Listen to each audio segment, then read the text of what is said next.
Good morning, everybody. Good afternoon, good evening, wherever you may be in the world. How's everybody doing this morning? Or afternoon or evening? Hope everybody's doing well. For real, hope everybody's doing well. Hope you're having a great time, whatever time zone you're in. Pardon, it's still early in the morning here. Just got the kids on the bus. I do have one kid sick, so if I have to walk away for a moment, it'll only be for a moment. She's just not feeling it. She's got a little bit of a fever, so could not go to school today. While I do these reacts, I'm going to be also posting them onto YouTube later into small clips or however long it ends up running. So if you hear me doing a sign off, it's not because I'm leaving right then. I'm just trying to turn it into clips. So today we're going to be reacting to a few videos. I got them queued up and ready to roll. We're going to try to get through a few of them. Some serious, some funny if we have enough time. Just depends. I am on a limited time here in the morning. This will all be changing soon-ish. Hopefully, I hope.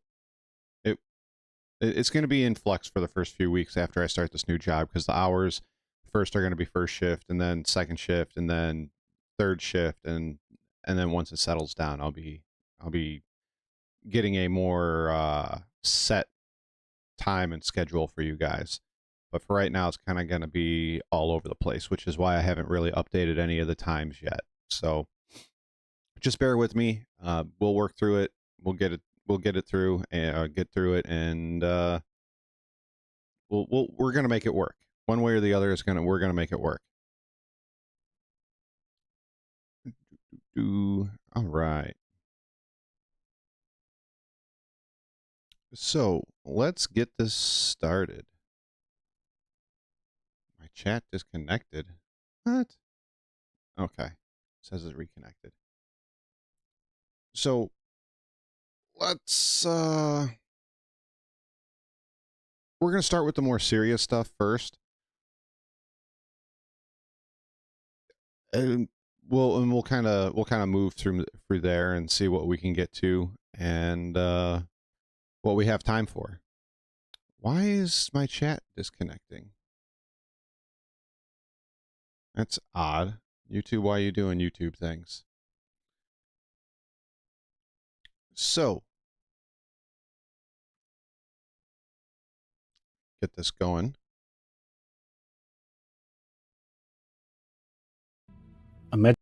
So, let me start off with this. Let me back that up. Medrunner. More Medrunner drama. I want you to listen when I say this very carefully. This is rumor. We only have one side of the story. Now, when it came to Greasy and the interaction that he had with Medrunner, we kind of had both sides of the story here. Good afternoon, Mason. How you doing? This will be the last time I talk about Medrunner and the Medrunner drama that is going on. But once again, I want to really say that take what you're about to hear and see from this video with a grain of salt. We only have one side of the story. So let's make sure that we don't take this as cold, hard fact. But this will be, in fact, the last time I cover this Medrunner drama. I don't think, with the things that have gone on with Medrunner and everything else, I don't think they deserve to have any more time in the spotlight. And that, I guess that's just where I'm going to leave it. So let's take a look at this video. This is by Carl Kaput, and let's go. All right. Today we've got some insane drama to address. Things are about to get wild. A Medrunner moderator decided it would be a good idea to dox another player because of an in-game incident. That's just absolutely pathetic and even criminal. I have their leader's full name and address. Was going to shit in his mailbox. I'll do that for 100 mil. I've got the in-game funds. Screw messing with them in PU, let's steal their real life dog, Victory Dog, and then we'll take a picture of it and use it as our new org badge. As I said, if this is true, this is horrifying and disgusting behavior. If it's true. You know, he kept all the names. As you can see, it's all redacted out. You can't see who's saying what. But if it's true, this is horrifying and disgusting behavior, and it's illegal. Threats like this are illegal. You know, and I don't know what country you guys are viewing this from, and I'm sure you guys have very similar laws to the US, but threatening to steal somebody's property, whether it's a dog or cat or, you know, just an item, it's illegal. By the way, the redacted leader is a felon. Is he your ex or what? I would love to hang out with you guys in BC sometime. Nah, I just got really annoyed when he personally ambushed us for the 10th time and properly hunted his info. He's not exactly internet safe. His TikTok leads to one thing, then another, then eventually his LinkedIn and then his Facebook. 10 minutes of clicking links lol. Well, I hope you don't actually do anything IRL. Medrunner, I've got a proposition for you. I'm willing to release the name of the moderator, along with the images directly named. As Jim said, this is disgusting. It's just a game. It's just a game. My God, it's just a game. Along with the images directly naming them and put an end to my videos about you. But there's a catch. Here's what I want from you. I demand you start correctly promoting your organisation as a serious milsim and show us some much needed transparency. And I want it in writing. Oh, and let's not forget the other 7 people you called out in the statement where you named me. I want you to apologise to each and every one of them. It's time to own up to your mistakes. The ball is in your court now, Medrunner. You know deep down that things can only get worse if you ignore this. So what's it going to be? Are you going to step up and make things right? The Star Citizen community is watching, and they deserve better. Alright? Okay. Let's go back. Let's go back to what he said here. Here's about you. But there's a catch. I'm willing to release the name of the moderator, along with the images directly naming them and put an end to my videos about you. But there's a catch. Okay, I agree and I disagree with what he's doing here. I understand he doesn't want to release their info and I guess take the same route Medrunner is taking. But at the same time, holding it for your own personal list that, you know, I don't know how, I don't have his bullet points right in front of me in writing, so I can't be like, well, 3 of these involve directly Carl. But he's got a list of demands for releasing this information to Medrunner, and a lot of it involves himself. He did say that there's other people involved that Medrunner's been going after and doxing and threatening and so on and so forth. But I'm not sure that that's the best route to go with holding that information for your own personal gain.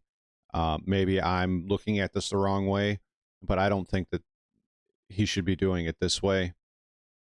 I'm not sure exactly how I would handle it, but it's a fine line to walk there. I understand why he's doing it, but I also disagree with it, if that makes any sort of sense to you guys. But if this is true, what MedRunner did here is horrifying. Absolutely horrifying. Threatening to steal somebody's dog in real life, doxing out players' information, like their real name and their Facebook and everything else that goes with it. Totally despicable behavior. I'm not going to let him run back through all of his demands. Well, maybe I will. Here's what I want from you. I demand you start correctly promoting your organization as a serious milsim and show us some much needed transparency. The transparency I agree with. They're not a milsim based organization. They're from what I've seen in multiple videos, and believe it or not, I'll get to that in a second.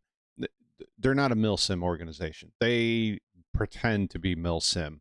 As we've all seen, they start taking shots, they run away, they blow up the ship and leave, and they don't come back. They don't do what they say their organization is set out to do. Now, I've been going through and editing some old film of me and another friend going after some medics and trying to take them down, extort them while they're doing a rescue attempt. It turns out that in that video, and I will get it done sooner or later, it ended up being that 2 medics went in, we did them dirty, and they called for MedRunner. I did not think that I had interactions with MedRunner before, but going back and reviewing the footage and editing it, we ended up dealing with MedRunner. And I'm pretty sure that towards the end of that video, when we get ambushed, and I'm not saying what they did was wrong because we did the same thing to them, they set up an ambush for us. And I'm like 90% sure that it was MedRunner that tried to ambush us and failed miserably. Now, I'll let you guys decide once I get that video edited and back out to you. Now, as far as these demands, I mean, I don't know. I don't think I agree with them. I think he should have, like I said, I understand why he did it, but I kind of disagree with it. I think if people are going to start doxing other people, you need to release that information so that those people can be dealt with by their organization. And if they're not dealt with by their organization, then you need to release the in-game and the Discord name so that they can be punished, I guess, socially through the game.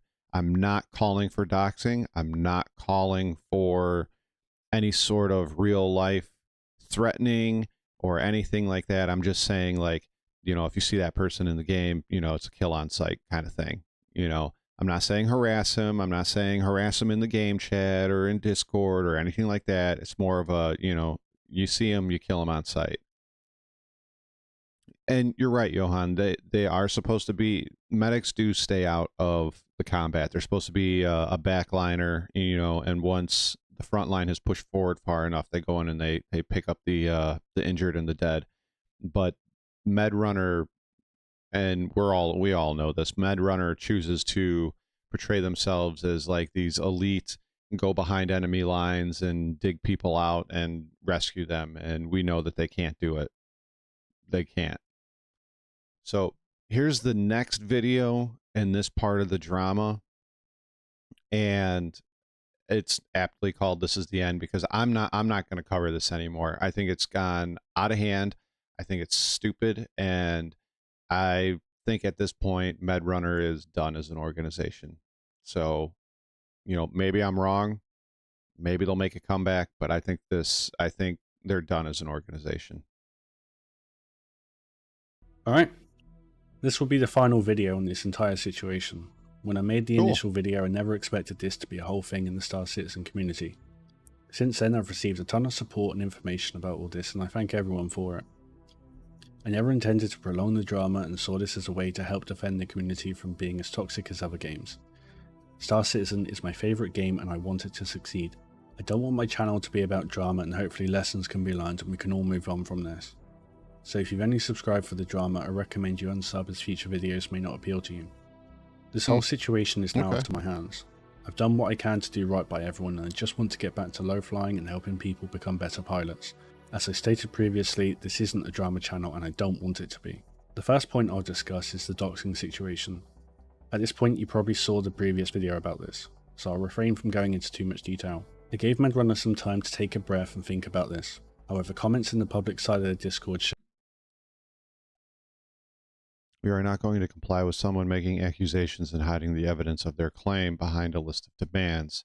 It's a serious situation that we are looking into and taking steps to resolve. But again, if you or someone you know have actual proof, we encourage anyone to report it. I mean, fair enough. Fair enough. If they're actually investigating it, but that's also like that's also like the police saying we're going to investigate ourselves when they do some of the things that they do. And I don't want to make this political and make too many real life comparisons. It's a fine line to walk. It's not a fine line to walk there. I just don't know if I want my opinions out there like that quite yet. I get why he did what he did as far as the list of demands, but I also disagree with it. And I've said that 4 times now. show they aren't willing to do the right thing and apologise to people. Instead, they have tried to bait me into doxing the doxer in my comment section and on the Star Citizen Reddit Discord. This is because they're protecting them. Even having this investigator role is shady. Discord has been contacted and I've sent them the screenshots that show the conversation and the user profile so they can deal with this appropriately and contact the relevant authorities as they see fit. Now that is a good idea. He should have done that from the start. That's where I would have started with it. That's exactly where I would have started with it. The second point I want to talk about is a Greasy Khaleesi situation. Medrunner went straight to using the nuclear option instead of talking to him, but they claim it was the work of one individual. Hold on, I want to read that. The important part of this message is too little, too late. Sorry, but this looks like damage control. Our team literally began working on this response when they learned about the details of the incident. The situation was created by one individual. Okay. Did they get banned for it? Okay. More than likely, no. I've been blocked for this question. Yeah. Sounds about par for the course that we've been learning about Medrunner and their internals. Terrible. Yet these screenshots show one of them. Hold on. Hey there, I requested this be deleted immediately as mentioned in the ladder. We discussed this as a team and this comment did not reflect in any way how we as a team feel. It's getting old to repeat myself, but I'm really sorry this got posted. I guess it's that one individual again. Interesting. Yeah, so we're learning a lot about the internals. Let me catch up on chat here. If you do to a player what they do to you, you can no longer complain. Why hasn't CIG stepped in once there's a doxing problem? I don't know the answer to that question, Mason. I really don't. But I really feel that Carl here should have gone with his with what he said earlier about how he releases stuff to Discord and wants them to deal with it. Discord, that would have been my first step, was contacting Discord with this information. I wouldn't have made a list of demands. My video, if I were to do a video on this, and I'm not saying Carl doesn't make good videos and that he doesn't want good for CIG and Star Citizen. I'm just saying my video would have been a little bit different. I would have not made a list of demands. I would have said, look, I got your stuff. I know what you said. It's been reported to Discord. So, good luck with that. That's really what I should have. That's really what I would have done. Moderators on Twitter saying it was a group decision. Well, what's the truth here? The orcs say one thing, yet a member contradicts them. The truth of the matter is that they are making decisions based on emotions and not thinking things through. They're clearly panicking, and if they had taken a moment to breathe, they could have worked as a team to put forward the correct message which would help their case. The videos were made because of the statement naming myself and 7 other people. I don't care that I got banned. The thing is, many people are angry at Medrunner, and for good reason. They are known to lie and subject their members to draconian rules. All Medrunner had to do at the start of this was accept responsibility and apologise for what they had done. But all they did was double down and claim everyone was spreading misinformation, which is not true. In my eyes, this situation is over. They have shown their true colours to the community and are doing nothing but posturing and chest pounding in an attempt to keep the illusion of power they were given by the player base. But now they will fall to the wayside as a tribute as to how not to do things. The lessons learned here will shape future players and orgs in this amazing space, and hopefully make the community stronger. Oh, by the way, Dawnbringers? Let's see this. Unofficially, I will pay you 100 mil to wipe out the following org. Dawnbringer, robertsspaceindustries, okay, blah, blah, blah. Okay. For the sole purpose of they target Medrunner for no reason.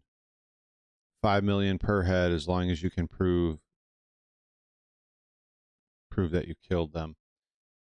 Oh, so Medrunner has entered the hitman space. So it's Medrunner / assassination squad now.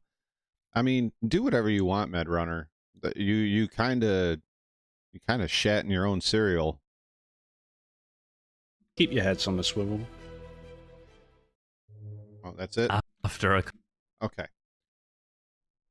Let me minimize this real quick. I don't think. Hold on a second. 2 months ago, 3 months ago, when this all started, I don't think Medrunner thought this was going to get as big as it did. I don't think people in the community thought this was going to get as big as it did. And then Medrunner just continued to take drastic actions against things that they disagreed with and take drastic action in negative ways when they decided to do that. This is not the community's doing, as far as I can tell. It seems like everything they do very badly. They do it in a very negative light, and then they have no way to walk it back because they went to the extreme too fast. So everything that they've done, all the negative press they've gotten, all the issues that have been happening in the last couple of weeks, this isn't Star Citizen's doing. This isn't the community's doing. This has been your doing, Medrunner. You don't want to be looked at in this way, then you better start changing what you're doing, and you better do it now. If you have bad members within your organization, cut them out, ban them, get rid of them. That's the only way you're going to move on. It's just like running a business. If you have team members or associates or whatever you want to call them, and you're the manager of that department or that store or that warehouse or whatever it is that you guys do, whatever it is that you do, your software development team, etc.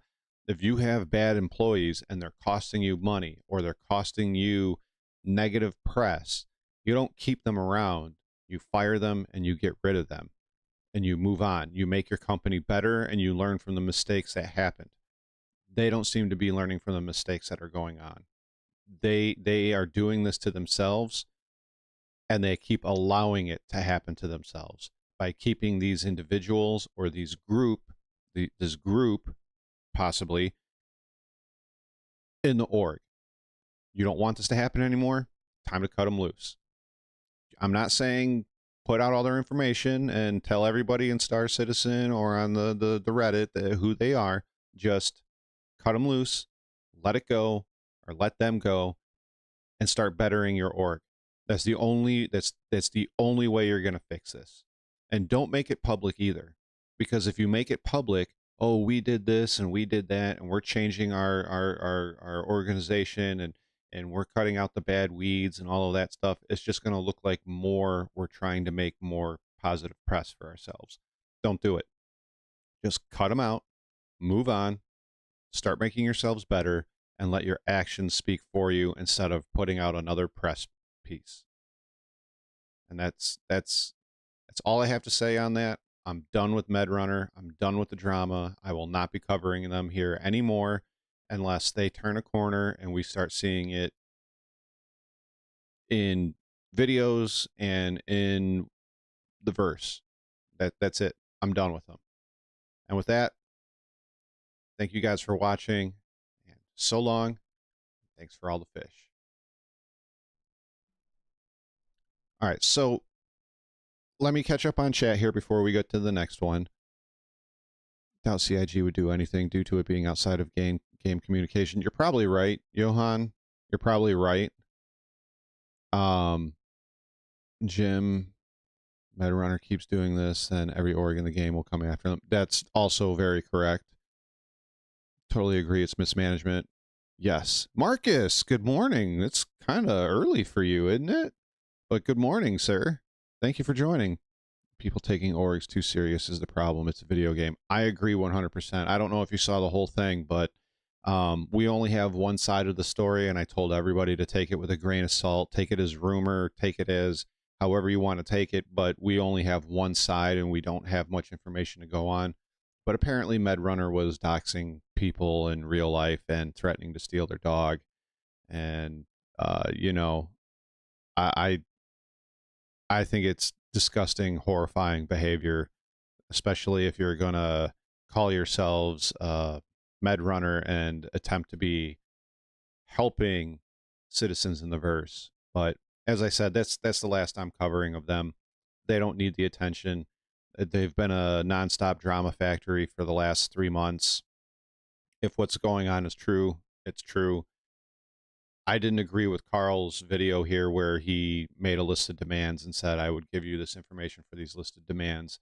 In the next video, he said he handed over the information to Discord. That would have been my first step. I wouldn't have held that information back. I would have went straight to Discord and said, here's the guys that are threatening, here's the guys that are doxing people. Here's the guys that are threatening to steal people's property and steal their dogs. Please deal with this. And I would have left it at that. You know, if I would have made a video on it, I would have said, look, I contacted Discord. They're gonna investigate it, and they're gonna contact the authorities if they feel necessary. That's where I would have left it at. But you know, I'm not Carl, so you know. Thank you, Mason. I appreciate it. I appreciate it. So let's move on to the next set of videos. So this set of videos, Marcus, I don't know, because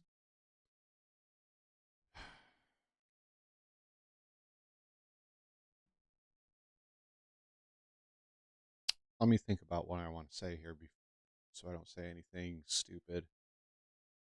I think the real life drama, or excuse me, the video game drama from Star Citizen is spilling into real life because there's a lot of money involved. I also feel that in the last 10 years, the internet has created a lot of tribalism and a lot of, not just tribalism, a way to live in your own echo chamber. So you find your own way of thinking within another group of people, and you stay in that group think. And then you add in the pandemic and basically being cut off from civilization and socialization for 18 months, 2 years, depending on where you live, has created a society where we lead with our emotions with everything that we do, and there's no more, I don't want to say common sense, but logical thinking left. And that terrifies me. You know, it started with swatting people over Call of Duty, and it's just continually gotten worse. And I think one of the problems with Star Citizen is, and why it's going the way it's going, when people disagree with each other on there and immediately go to the doxing and immediately go to threatening people in real life, is, as I said, the tribalism, the echo chamber, the pandemic, and then living with your own, I don't want to say living with your own opinions, but just becoming soft. And when you add money into the mix, it just gets even worse. People don't think logically anymore, and it's, as I said, it's scary. There are a few games that people take extremely serious. I remember someone threatening to kill someone because he got double crossed in EVE Online. I've heard stories like that. I've seen drama in other MMOs spill into real life. Some people take their games really serious. I've seen people get married both in the MMO and real life. I've seen that as well. Where people first off, they take their games too seriously. It's a game. It's a source of entertainment. It's not supposed to be real life. It's not. It's never was meant to be real life. It's entertainment. It's a way to rot some brain cells and have some fun. That's all it is. It's all it should be. But people treating it like it's life and death is stupid to me. I don't get it. I don't understand it, and I never will understand it. There's a lot of games that I like, but I don't take them this seriously. I don't take them as seriously as apparently MedRunner does. I don't take it as seriously as the people that swat other people on Call of Duty and Battlefield and other games. I don't take it seriously enough to, and my wife would just absolutely slap me upside the head if I was like, "Hey, wife, we're coming up on 15 years of marriage. We should renew our vows via Star Citizen." She would slap the shit out of me, and I would expect her to, because it's not real life. It's not. I don't know. I don't get it. But let's move on from MedRunner. I'm tired of talking about them. I don't think they should have any more attention. Yeah, I know I'm just a small channel, but they don't deserve my attention anymore. They don't deserve your guys' attention anymore. As I said, unless they're going to cut out the rot and do a 180 on what they're doing and not PR it across the internet, then so be it. But I'm done with them. I'm absolutely done with them. So, moving on. This next set of videos. Oh yeah, I remember the 80s Dungeons and Dragons stuff. That was crazy. That was crazy. So this set of videos is by Ferrister, and I think we have to watch both of them to understand the point that I would like to make when it comes to Star Citizen and ships. So let's take a look at what he has to say about Star Citizen and ships. And like I said, it's kind of like it's a two-part in one, because I think they go hand in hand. I watched all of the first one and part of the second video, so it's not going to be a 100% first time reacts, but I think it's something that should be discussed. So here's the first video. Another 5 exciting ships unreleased by Star Citizen. And this is Ferrister. Couple of videos, it's pretty clear many of you enjoy thinking about and talking about upcoming ships. And so you've asked to see 5 more ships under development, with some thoughts and personal expectations for those still in the pipeline. I'm Ferrister, and this video will share some thoughts about a different 5 upcoming ships that were particularly popular requests on the last video. Once again, since these ships aren't yet available in game, these are my thoughts based on the materials published, much of which may change. So this is a little healthy speculation, and please treat it accordingly, and not as a promise of exactly what will be delivered. And many of these ships have been in development for many years after being on sale. To some of you that's okay, and to some of you that's not okay. Both perspectives are fine, but this video won't really cover that. We're here to talk about the ships today, and so that's the primary focus for this one. So, with all of that said, here's the first ship some up sexy for ships. discussion. Sexy ships. Enter the RSI Apollo.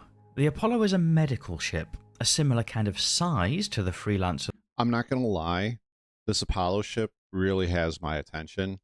I wouldn't be using it in the way that they describe in the game, as far as using it as a medical ship, a medical runner. I mean, I would use it in that light, but I would be using this for like bunkers and taking a group of friends to bunkers, or to like jump town and stuff like that. And if people got hurt or whatever, I would have them use the medical facilities. But that's all.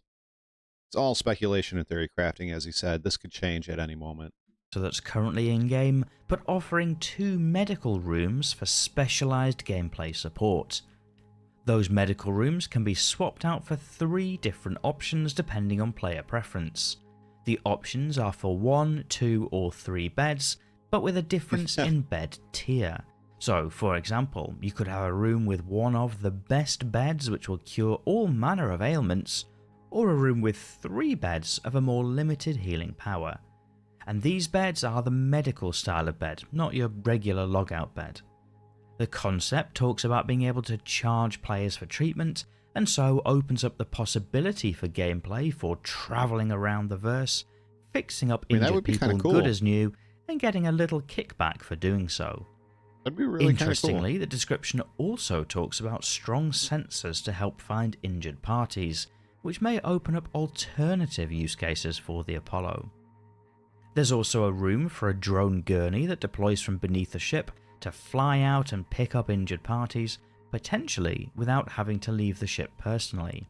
I think that's going a little excessive. There are 2 variants of the Apollo, the Medevac and Triage, which both seem broadly similar. They have a different colour scheme. The Medevac is slower but with heavier armour and missile armament, while the Triage being a slightly quicker model. But both variants are modular with respect to the 2 medical modular, and we still don't have anything modular. They've been talking about this for years. Rooms as discussed before. Visually, the Apollo looks fantastic, futuristic, and coming in at that size just a little bigger than the Freelancer currently in game. It looks interesting for a solo player or a solo player with a friend, and for people looking for a support ship experience, could potentially offer something a little different. And that's why the Apollo is an interesting upcoming ship. I'd like to see it. Next up is the Crusader Spirit, which isn't really one ship, it's 3 different variants, but all with a similar look and feel to them. The first is the C1, a small cargo hauler. Before he goes any further, I'd like to say that up until recently, and I don't have the numbers in front of me, but at the time that this released last year in 2022 at the IAE, where you could buy the concept, these were the fastest selling ships that CIG had ever put out. The second is the A1, a sleek bomber, and the third is the E1, an executive transport ship. All of these models are mid-size, somewhere between a Mercury Star Runner and a Freelancer, and all seem to sit in the bracket where they are potentially soloable, as well as having roles for another crew member. Oh, they're soloable.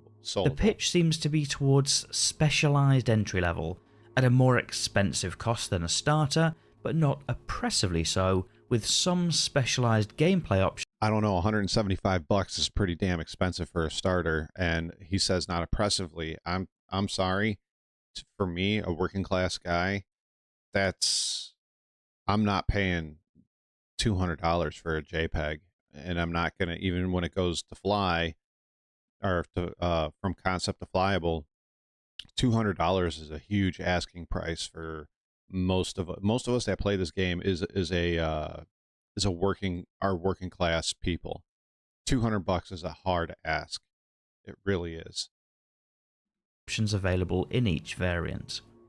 The C1, the cargo variant, is said to offer 48 SCU of cargo storage in the back. This will be the Cutlass killer. That's a little less than the base Freelancer model, although potentially the bay might have better support for small ground vehicles, which are explicitly mentioned in some of the concept blurb. The A1 variant, the bomber, carries additional missiles as well as a small bomb bay. I want this so bad. Whilst smaller than the Moabs on the A2, there's potentially an interesting use case for a stealthy, somewhat easy to fly bombing model. Now, if they could, I've asked for this and Marcus has asked for this as well.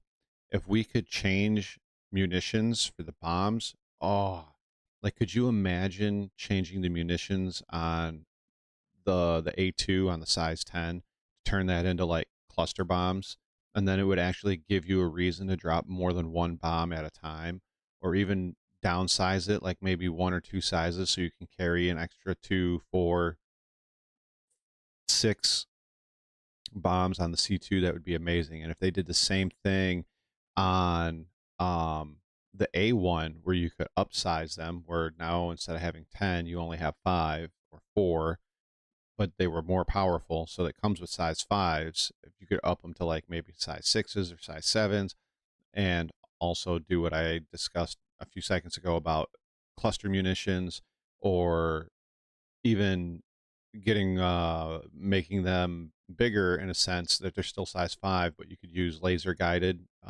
munitions as well. Same with the A1 and the A2. Have the ability for ground troops to laser target, so you get better so you could get some very accurate shots on target. Oh, it would be so cool. It'd be so cool. I agree, Marcus. The Eclipse should have a bombing variant. I would not want the E1, but that's. I'll leave it for the end. I'll leave it for the end. I have an idea for the E1. And finally, the E talks about panoramic viewports, potentially for transporting players in style. All of those factors are what makes the Crusader Spirit an interesting upcoming ship. Guys, if we could hit that like button, I'd appreciate it. Next up is the Anvil Crucible, the masterful repair ship. Set to be somewhere around the size of a Hercules, or at least during initial concept, the Crucible is built around a central rotating bridge. This is a very interesting ship design and gameplay loop. I don't know if this would be something that I would personally want to do, but I know other people would really like to do this and really like to have this option. And being able to be a mobile ship repair and getting paid for your services would be pretty cool. As I said, it probably wouldn't be for me, but I know lots of people that would absolutely love this ship right now, just to be a mobile, fixer upper. I think it would be cool. But really, in order for this to really have any sort of merit, insurance needs to be more expensive and or implemented. Claim times, I'm not going to touch the claim times right now because I'm on the fence with them. I guess I'm not on the fence. I'm more leaning towards I don't agree with the claim times, especially when the game situation is what it is right now. And long repair arms. The idea would be that the repair arms can surround the repair target to support various repair drones to fix up a ship as good as new. For badly damaged ships, the concept even talks about creating what would essentially be a flying dry dock. That would be For support players, the Crucible may offer a potentially interesting and different gameplay loop for a small group of players. All of that said, the Crucible is one of the older concept ships, first announced almost 8 years ago, and so... See, this is where I get frustrated with CIG. 8 years ago this was announced, and I'm not going to go to the page right now, to the pledge store. 8 years ago. Are they still selling this? If not, why have we... I didn't even know about this ship until I watched this video. This would be an amazing thing. And I agree with you. We have to have crafting before we have this ship. But I still think it would be an interesting gameplay loop. I still think a lot of people would be very, very interested in this sort of ship. And I think you could actually make a living off of this. But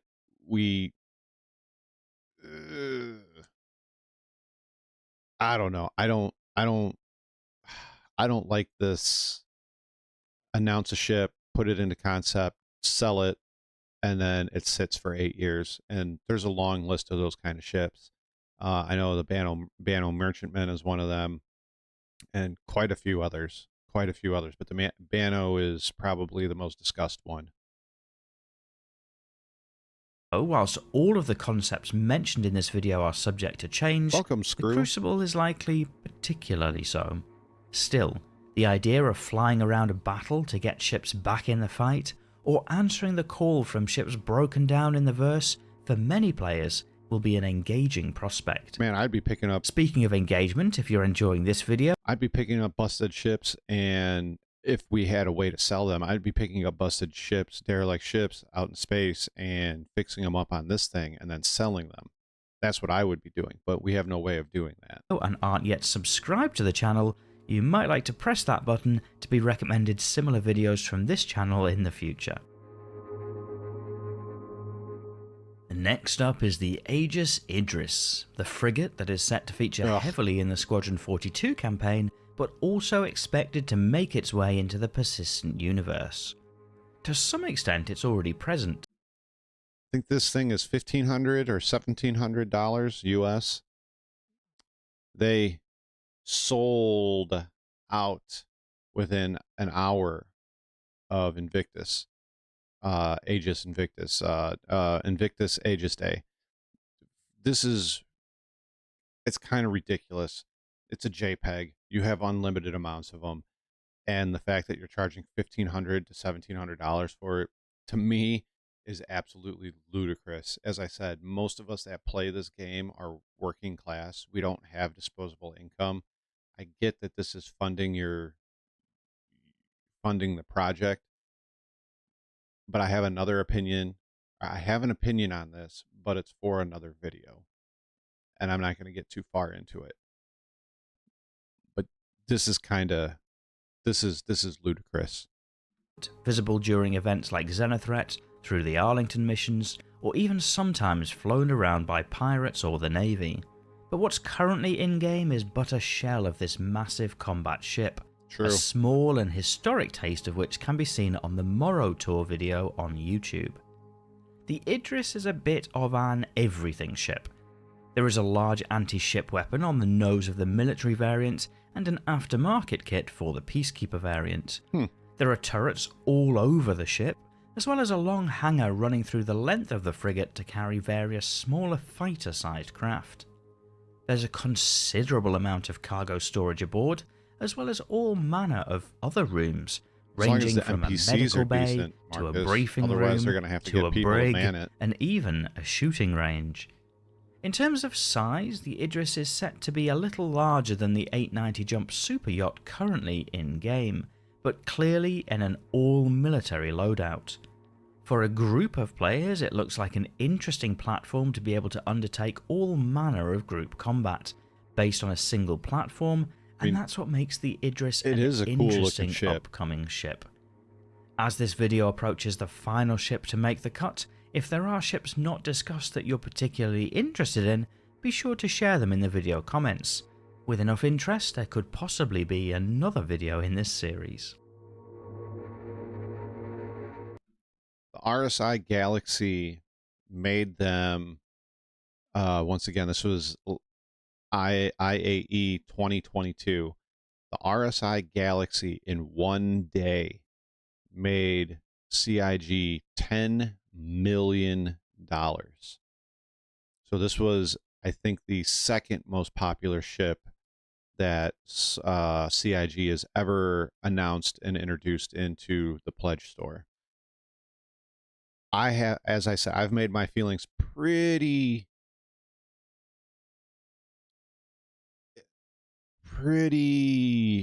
known about these concept ships and people buying them. Oh, but screw you. You have to understand that many, like, once engineering and power resource comes into play, you won't be able to solo ships anymore. You'll have to either hire AI or get crew members on, and then you have to assign them roles. And I'm not sure how it's all going to work out, but they've shown us little glimpses on what multi-role ships will end up being. You'll have to have a crew for it. And so finally for this video is the RSI. Oh, and lastly, this one is another modular ship. We have so many modular ships in this game that will never be released until the modularity comes out for it. And I have a feeling with how high the sales were on this ship, this will end up being the first ship that's introduced once modularity comes online, which it doesn't matter if it's a good ship or not. There's going to be a lot of people that have been waiting for years for their other ships like the Caterpillar and the Carrack and various others to be modular that won't have their modularity initially in it once the Galaxy gets its and is released, because I really think, and this is just my opinion, that the Galaxy will be the first modular ship that actually makes it flyable, and it's going to tick off a lot of backers that pledged 10 years ago and were promised all these modular ships as they bought more and more ships as the years have gone on that still aren't out yet. This is just my opinion. It's just a hypothesis, but I think this is what's going to happen. Galaxy. Much like the Perseus and Polaris, the Galaxy is another RSI triangular ship, but this time tries to make big on the modular concept. The central room is interchangeable between different modules, including a cargo hold, medical bay, and spaceborne refinery, depending on the needs of the mission. Naturally, players need to purchase each module before they can use it, but that potentially makes the Galaxy a little more versatile. If I'm not mistaken, I believe when you bought this ship, it did not come with any of the 3 modules. You had to buy them separately, and each module was $70 or $80 each. And the way it was discussed back then, and I don't know if it's, I don't, you guys in chat, I don't know if it's true or not, but they were talking about changing out a module wouldn't be something that you just pull up to one of the big docks at the bottom of a space station and hit a button and it was done instantly. It was going to take hours, if not days, to convert the modular room from one thing to the next. So I don't know where Star Citizen is on that, but just be aware that a lot of the stuff is going to be coming down to either more and more in-game credit or more and more time. So just keep that in mind. Able to adapt to some extent to the mission at hand by changing out that modular bay before setting off. Moreover, it'll appeal to many players owing to the small hangar at the back, as well as the inclusion of remote turrets which tend to be easier to find and manage. The fairly small crew size, probably 5 or fewer players, also distinguishes the Galaxy from the Hammerhead, which is a similar size. Although a similar size to the Hammerhead, the Galaxy seems to make use of that space much better, but with CIG already did use this as a money grab, Jim, back in whenever IAE is. I think it's in October. When IAE 2022, this ship was announced and went for sale as a concept ship, and they sold I forget how many it comes down to. Skeet, what's up, man? I forget how many they sold, but it equated to about 10 million, and then none of the modules came with it. You had to buy the modules separately. And I believe Screw said, and if I'm pronouncing that right, I hope I am, they were $70 a pop. So if you wanted all the modulars, it was another $210 on however much this ship cost. And it was a few $100s. I don't remember how much, but they sold enough of these things that they made it 10 million bucks. Like day one, 10 million bucks, boom, done. So this is another one. I think this is the second fastest selling ship that they've had. I believe the Spirit was the fastest selling ship and sold the most, and then this is the second fastest selling ship that they've debuted. I could have those numbers wrong now, but it was like that in 2022 when they first came out during that IAE. With not having a gaping hole amidships. And it's these elements that make the Galaxy a potentially exciting upcoming ship. Hopefully that's been an interesting exposition on some of the upcoming ships that seem particularly interesting. If so, you might press that like button. So we had Ferrister talk about the ships. I've added my own thoughts and opinions on these 5 ships. They're all in concept. None of them are flyable. None of them are out yet. None of them have any sort of release date for when they would be out or a patch date on when they're going to be out. Nothing. We have nothing. We have absolutely nothing. So that leads me into the next video by Ferrister. So we're going to be doing this like it's 2 videos, but going to be put together. So here's the next video that is by Ferrister, and I really want to discuss this one. It's a short video. I hope you guys are willing to discuss it with me as well. There are plenty of stories and comments out there about some of the more expensive Star Citizen purchase options, which quite rightly point out that a big part of the game funding is delivered by constant ship sales for Yes. cold hard cash. But many of us often try to point out that it's not the only way to unlock content for Star Citizen.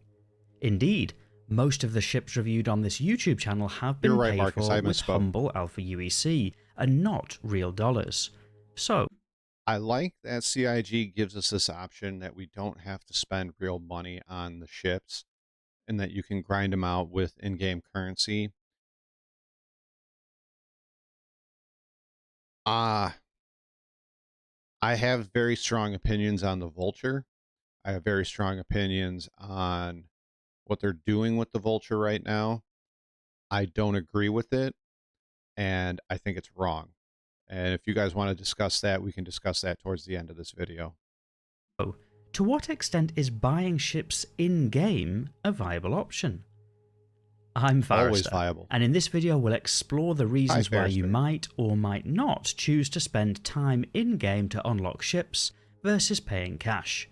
And it's probably best to start off by saying that most of the ships you can buy with cash are expected to eventually also be available to buy for in-game currency. They There always may are. be some artificial Eventually. limitations on that, such as limited availability, in the same way that some of the cash sales are artificially limited, but the developer statements all seem to reassure the player base that you don't need to spend big on the store page. We'll get into that in a second, Screw.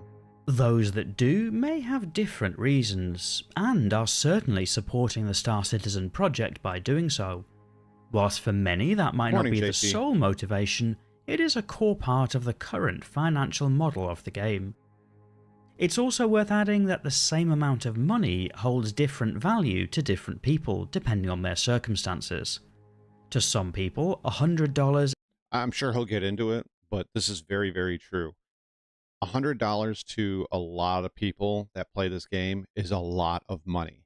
So you asking them to reach into their pockets and pull out $100 for a digital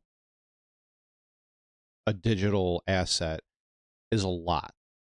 You know, with $100, I could buy a couple of pairs of shoes. With $100, I can buy 1/4 of my month's food budget.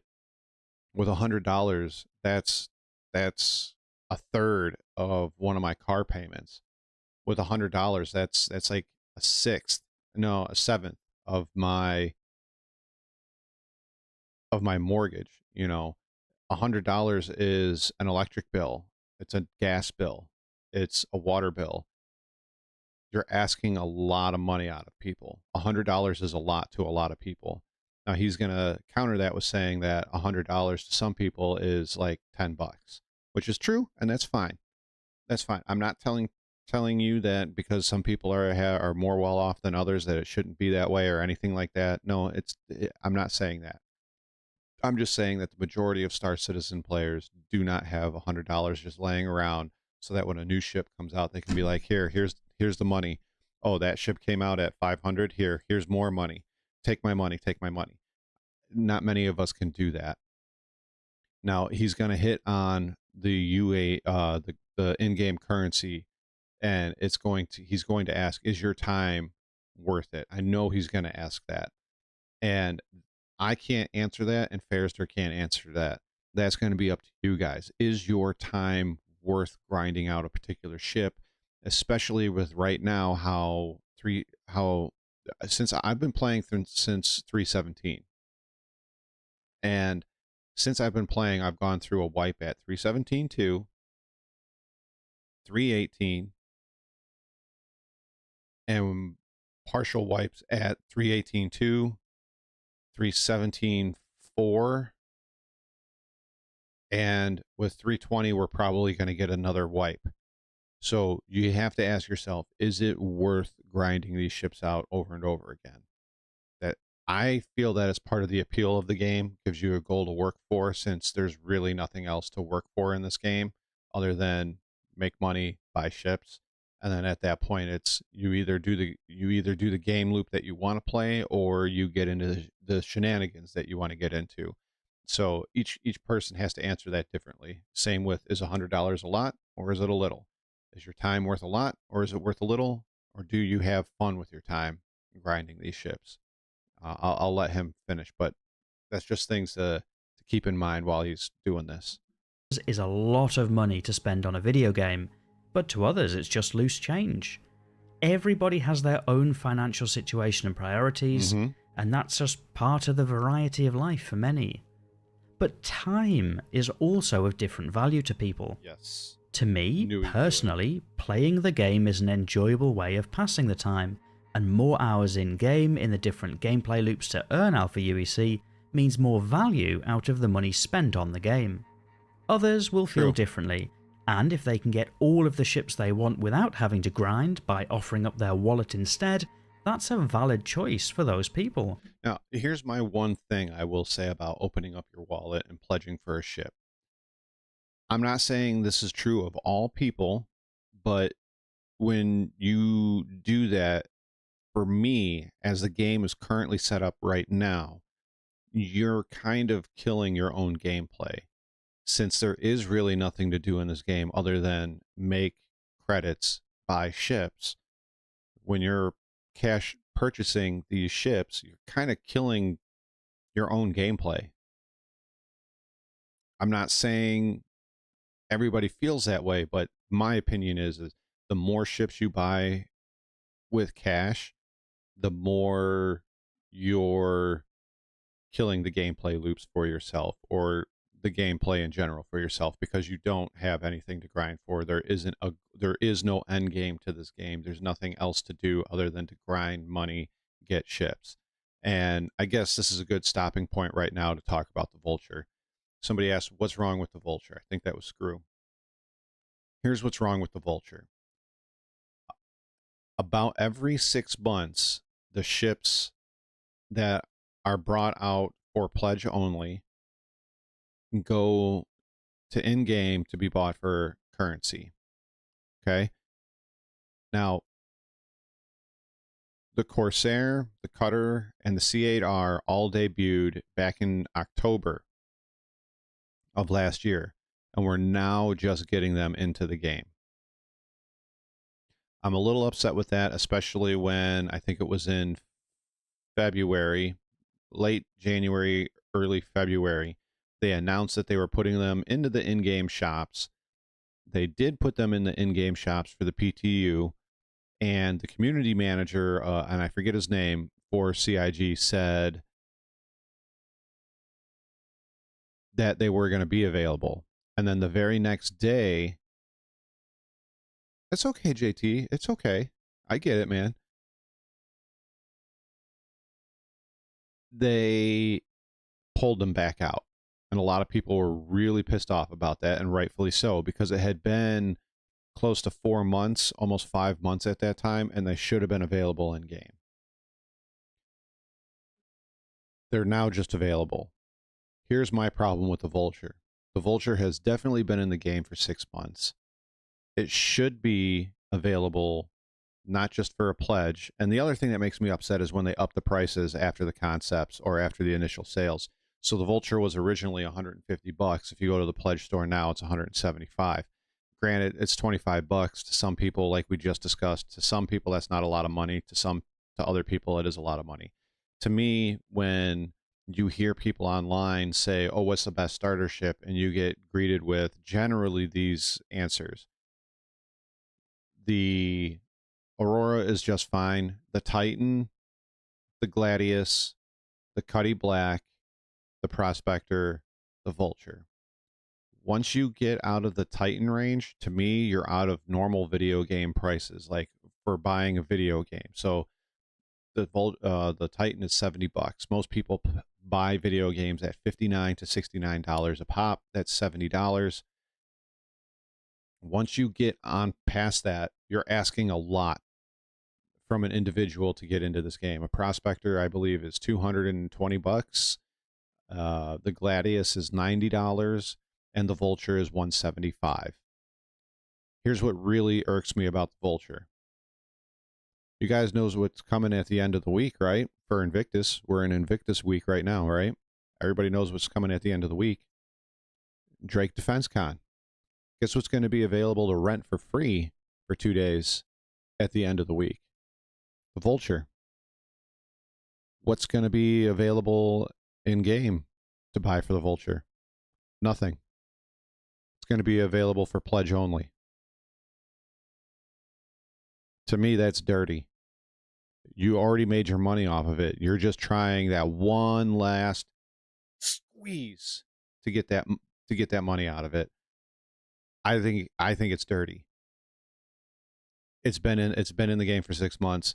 You want people to try to game loop out. You've made all these missions for the game loop. You're just finding another way to squeeze another $175 out of people.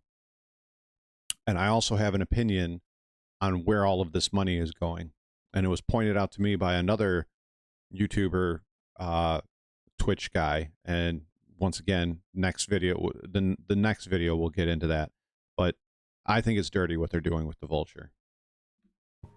This is especially fair when current progress is regularly wiped, so anything Also currently true. earned in-game will likely need to be earned again in future, whereas cash purchase ships are currently persisting through wipes.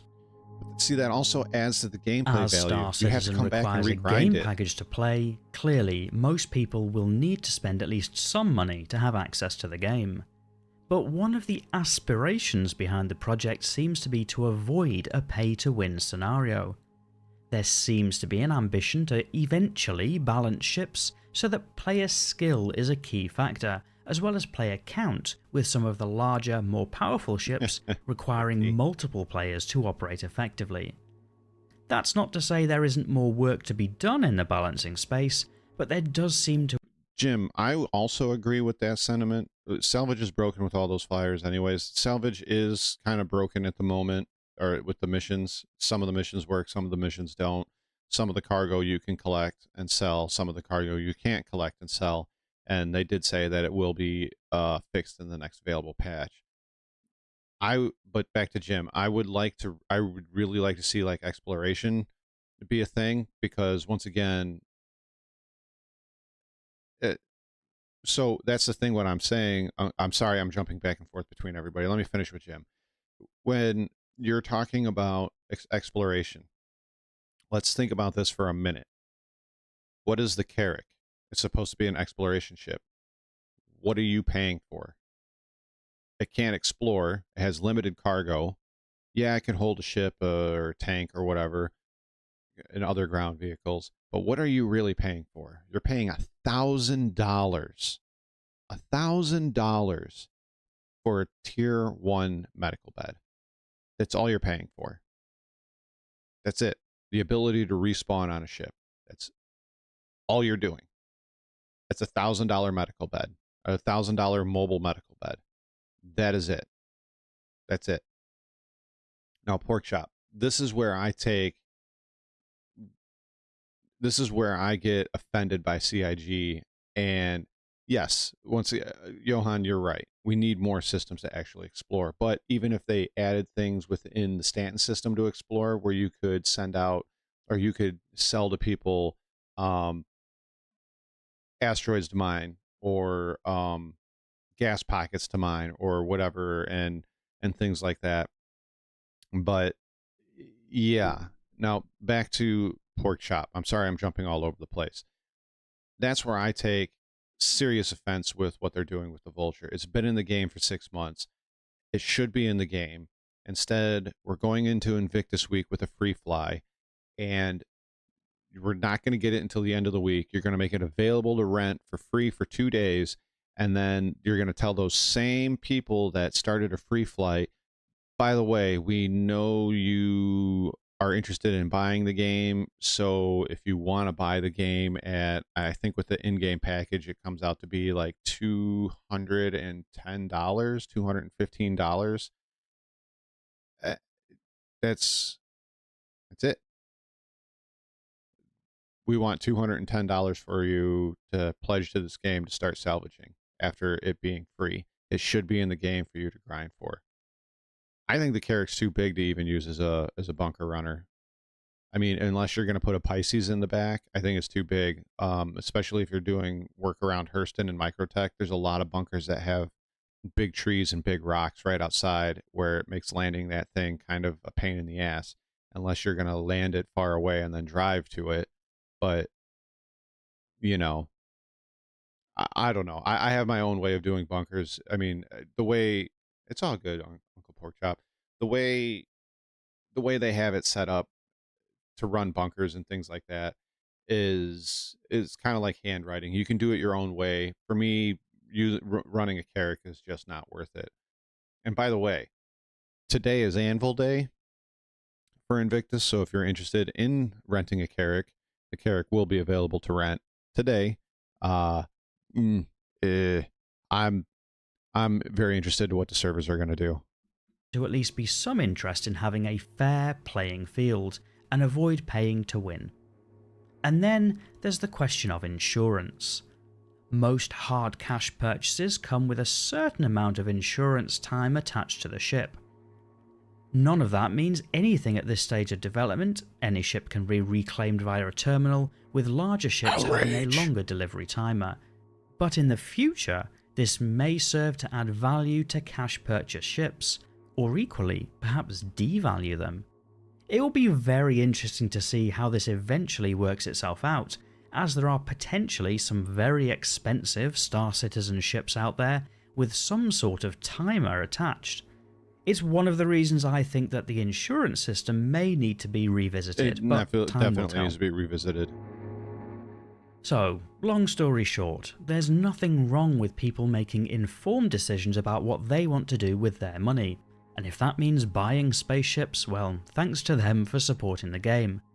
For many, or perhaps even most, buying with in-game currency is likely to be the way to go, to keep the total spent on Star Citizen as close as possible to that of a regular AAA price tag. But as ever, there are pros and cons to both options. So, should you buy ships with in-game currency? Probably, if that's right for your circumstances.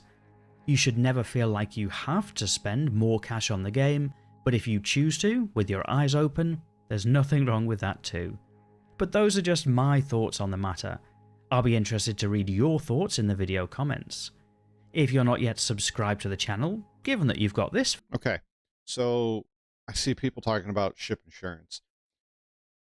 It was brought to my attention that at one point, ship insurance was going to be finite. The limited or the lifetime insurances was kind of a cool thing to bring in, but the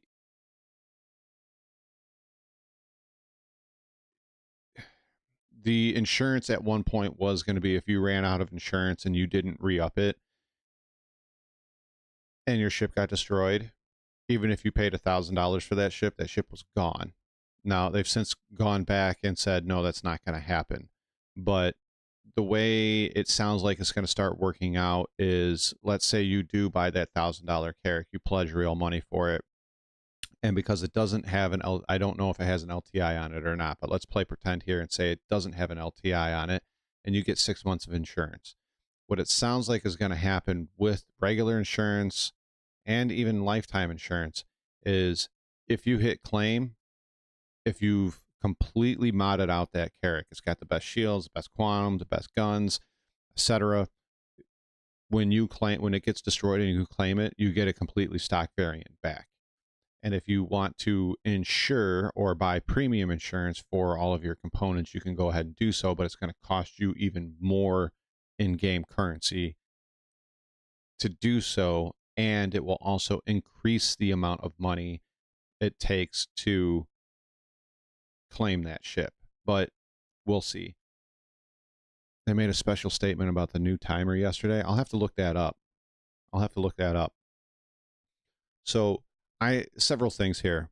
For me, and for many of the working class people, I think the best way to get ships is to grind them. If you have the money to pledge, go ahead, pledge pledge the money. Please pledge the money. It's your money. I'm not going to tell you how to spend it, but I think you kill gameplay for yourself when you do that. I think when you grind ships, they have a bit more meaning to you because of the hard work that is put in. And yeah, you know, it's a game. Have fun with it. If you want to spend more money on it, do so. If you don't want to spend more money on it, grind out the ships. I think you'll have more fun, and the ship will mean more to you, especially if you grind out ships like an A2, or you grind out a Hammerhead, or you grind out an 890. I think it'll mean more to you by grinding that out than just opening up your wallet and buying it, or CCU chain. So that's my thoughts. I think grinding is better than buying. That was Ferrister. There was 2 videos by Ferrister. And yeah, those were good. Those were really, really good. So with that, so long. Thank you for all the fish, and thanks for watching. All right, guys. Now let's talk about let's see what you guys sent me on Discord. Let's take a look at that. Close that.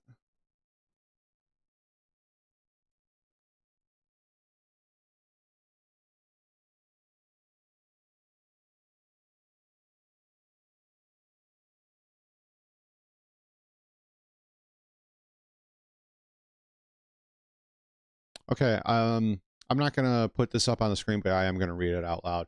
So Xylo apparently posted yesterday, according to Porkchop, and I'm not signing off, Jim. I'm turning these into like YouTube videos. I'm kind of double dipping. I know it's lazy. But I'm pulling a CIG and double dipping. Let me read this to you guys. Xylo posted this apparently yesterday, according to Porkchop and Marcus. At the core of Star Citizen's development is a commitment to creating an immersive and engaging experience. As we continue to refine the game, we often find ourselves tweaking various aspects to strike the delicate balance between realism, challenge, and enjoyment. The recent adjustments to the respawn timers were simply a part of this ongoing iterative process, and are by no means final. Experimenting with different values allows us to gather valuable data and insights, enabling us to make informed decisions when balancing. Which is fine and all, but my only argument is 319 has been really bad with 30Ks and really bad with crashed desktops, and you are forced to reclaim your ship over and over and over again. So that's my only issue with it. You're kind of, I mean, I understand you're getting, it's a double-edged sword. You're getting your data, but also at the same time, you're hurting us as the player base.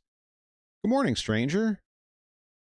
I pledge for the Cuddy and rock mining and the Vulture because I enjoy the chill. The rest is going to be credit. Yeah. Yeah. Paying for a ship to start your experience is perfectly reasonable. Anything beyond that is to each of their own kind of scenario. Exactly. Your wallet is your wallet.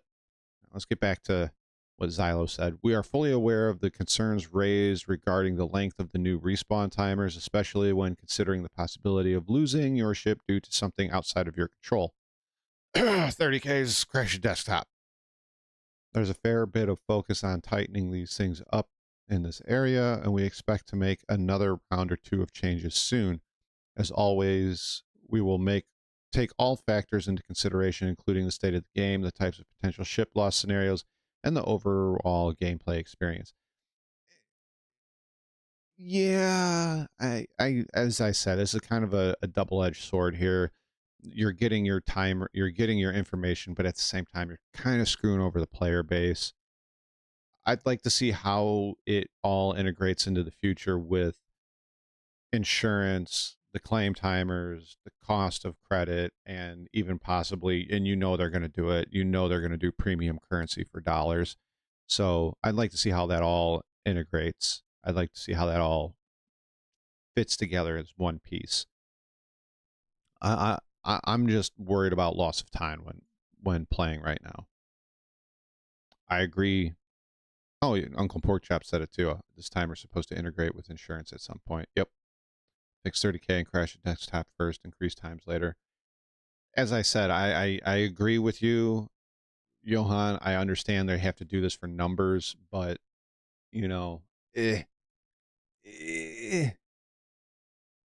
So I'll put it up to chat. We got 9 people in here. We'll put it up to chat. I'm probably, let's see.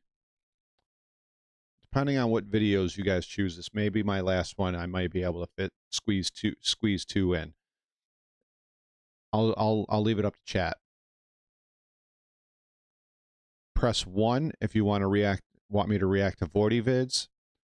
Press 2 if you want me to react and also hear my opinion on Invictus so far from Board Gamer, or 3, Star Citizen is a game for our grandchildren by Ray's Guide. So you got Voidy vids for 1, 2 is Board Gamer, and 3 is Ray's Guide. So let's see in chat. We got a 1, 2, or 3. You know what? I can make a poll and we'll close it in.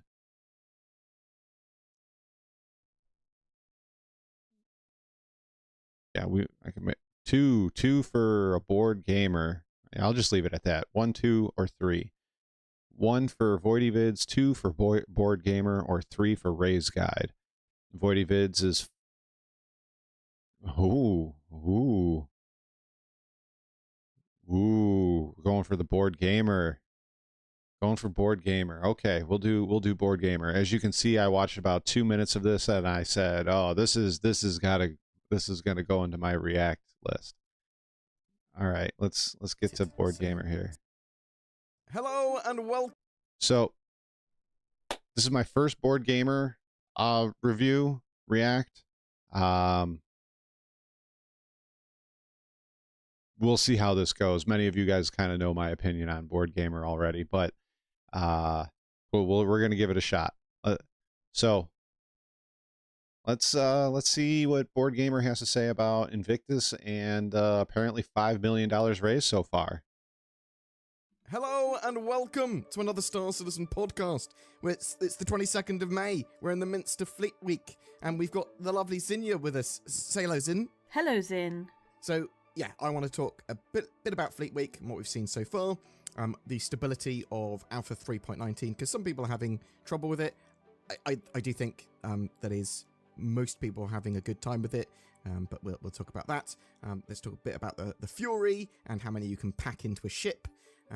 The Idris and Javelins being sold and then selling out almost immediately.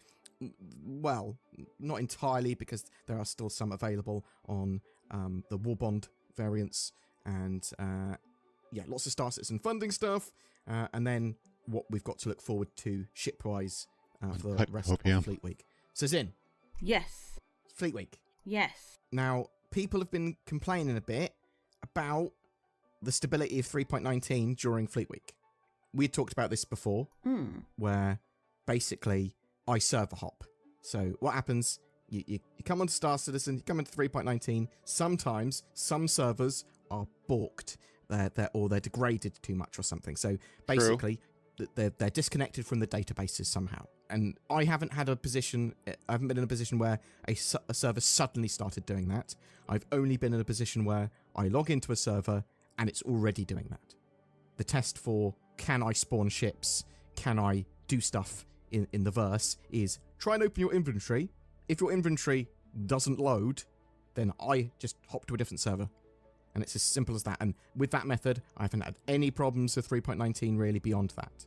I say beyond that. Beyond standard Star Citizen weird bugs. Zin and I have been doing some salvage missions. I've been running around the expo hall, renting ships, and just generally playing. You've been running around the expo hall? You mean like PowerPoint presentation moving through the expo hall? You ain't running through there. It's stutter, stutter, stutter, stutter, stutter, stutter, stutter. You're not running. You're not running. I can guarantee you that you're not running. Playing 3.19. I haven't got hundreds of hours of gameplay in 3.19 in a Fleet Week, but I do have a good amount of time there. From reading all the threads and stuff about that, Zin, do you think it's more widespread? I talked to Grumpy the other day. He went down to the convention center. He's running a 7950X and a 4090 with 80 gigs of RAM, and he is getting 14 to 20 frames per second in the expo hall. There is no way Board Gamer is running, and I know I'm busting his balls here. There's no way he's running through the expo halls. He's stutter, lag, stutter, lag. I know he is. Unless he got that, unless he paid, the $1,000 for smooth frame in the pledge store. A problem than I think? Do you think it's just only a few people having problems? I think it's just people complaining because they have a problem. Yeah. Okay. I'm sorry, Board and Zin. I'm sorry. I was nice, but I'm calling bullshit.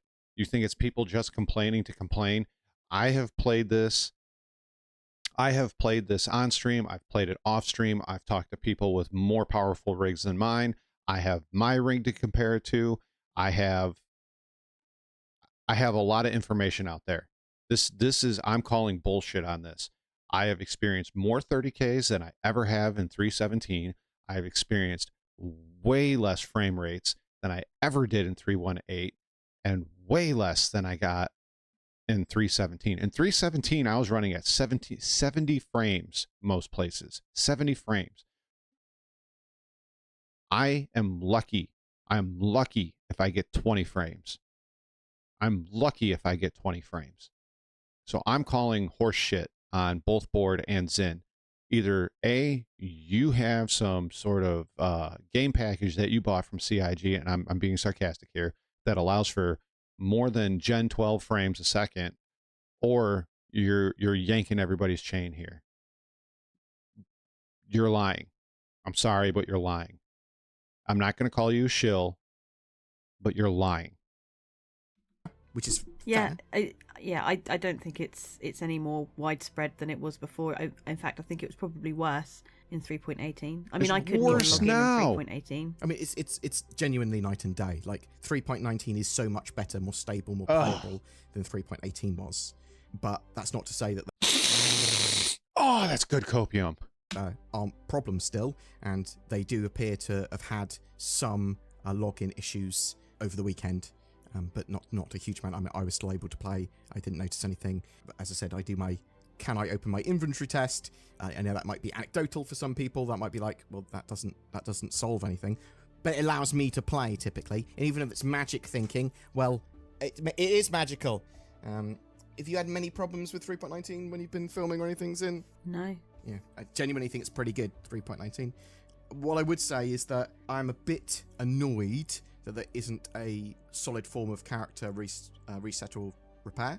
Mm-hmm. You have to contact Cloud Imperium now, basically. That's been if it you want for to the last reset 3 your character months. For some reason. This There is is not going to be a new. character repair tool, but it's not currently activated. So it's a little annoying, but I'm interested to know what other people's experiences of 3.19 and Fleet Week have been. Here, I'll tell you what my experiences are. My experiences are this. You go to the Expo Center, you can't get more than 5 frames. It looks like crap. Nobody is there anymore. It's completely empty. I was there last night. It's completely empty. There's nobody there. Nobody's there. I saw one other person running around down there last night. One. So don't tell me that it's all this big grand thing. Even in deep space, and I think chat's brought it up here several times, in deep space, you're still getting 10 to 20 frames a second. You can barely do beacons. You can barely do bounties. The only time I got a good server was 2 nights ago when me and my buddy Starlord found a server that had 22 people in it in the EU, and it stayed that way for 2.5, 3 hours, and we were able to run bunkers, and it was super enjoyable outside of the occasional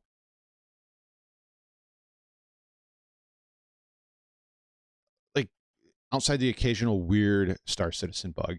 But for you to sit here and tell me, and a bunch of those people in my chat, and I can tell you that Uncle Porkchop has played, I can tell you that Marcus has played, I witnessed Marcus play.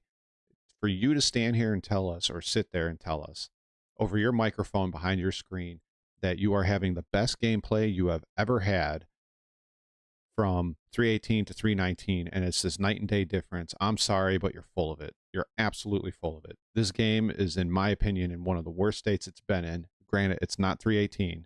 It's not 318 because 318 was even worse. 319 is by far one of the worst patches I've ever experienced. Is it because of Invictus and the free fly? Maybe, but I still think it has a lot to do with PES. That's my opinion.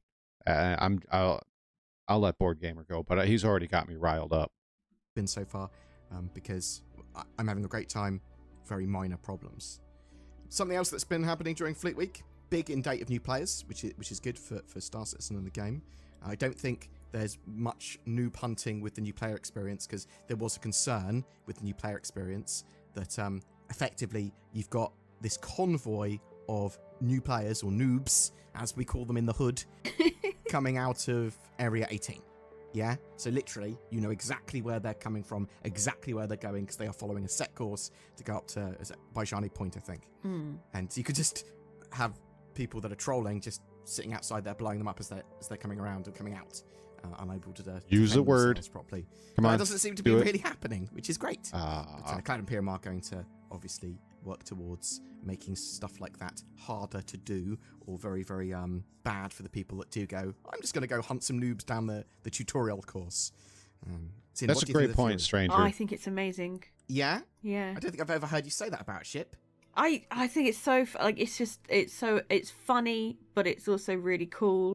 I think they've really hit the nail on the head with this one. It's so cool. Yeah. It's small.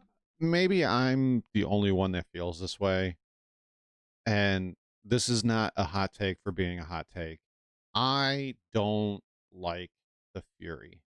I think it's a waste of time and resources that CIG could have put elsewhere. Do I think it's a cool ship? Yeah. Do I think it's a cool concept? Yeah. I don't like it. I think it could have been, and I feel the same way about the new Ursa Lynx or whatever it's called. I feel the exact same way about both of those. I think they're a waste of time, a waste of resources, and while everybody keeps saying, oh, it changes the game, I can have a pocket carrier and I can do this and I can do that, the first thing that I hear out of everybody's mouth is, oh, I can't wait to fill up my Caterpillar with 12 of these things. I can't wait to fill up the C2 with 16 of these things, or my Carrack with 6 of them, or whatever it is. And then me and my friends are going to roll out and we're going to take Jumptown, or we're going to do this with it. And my questioning is this. Most of you guys tell us that you're playing solo. Where's your 12 friends that are going to pilot these Furies? Unless you're in a really big org or you got a really deep friend base, you're not stuffing 10 or 12 of these things in a ship. You're not. Most people are going to have 1 or 2 of them in their ship. And it's, from what I've been seeing from certain videos in the PvP community, unless you're highly skilled, you get bonked a couple of times, you're done. You're done. It does not have the shields, and it does not have the hull to go toe-to-toe with some of these premier ships. It just doesn't. Marcus is pointing out an eclipse is going to ruin your day. Ghost Hollow 3v1, they all died quick. Yeah, I don't think it's the flavor of the month. The Lynx is a role player's G-Wagon. I agree with that. I mean, if you want to role play, fine. I see no purpose in the game for it. It doesn't do anything other than be a luxury vehicle in a game where luxury vehicles really aren't needed outside of Origin ships right now. But that's my opinion. But it's powerful. Now, granted, let me back that up. The E1, the Lynx, and a couple of Origin ships that are supposed to be executive passenger ships, what I think would be a really cool play loop is, let's say they have it tiered out for rep. like they do with the bunkers and bounty hunting and etc. So let's say you work your way up through the rep carrying VIPs off, right? And let's say you get to tier 4 or 5 on the rep scale for carrying those VIPs. You take a mission, okay? You get your VIPs in your ship or in your links or whatever it is that you're doing. I don't know why they would want to be in a links, but sure. Then let's say I'm a criminal and I got like a CS 4 or 5, or my criminal rep with 9 tails is like a 4 or a 5.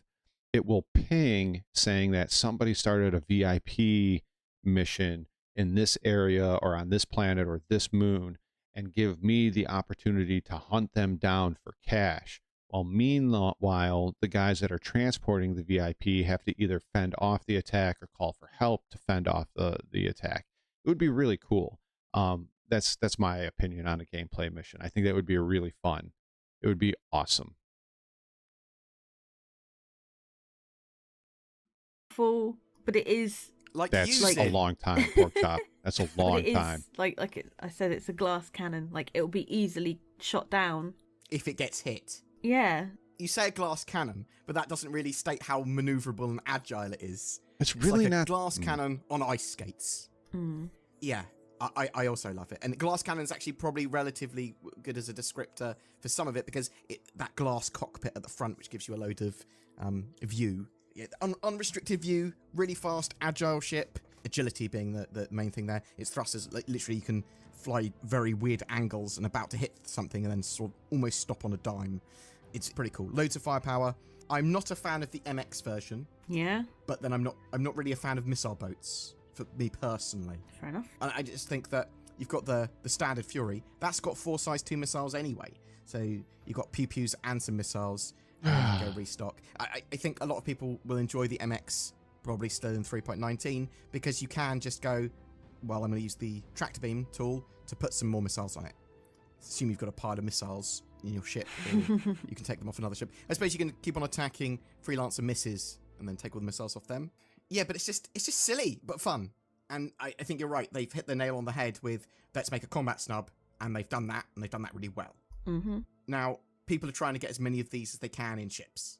Yeah? Yeah. So there's like, I think someone's got like 15 in like a Caterpillar before and things like that.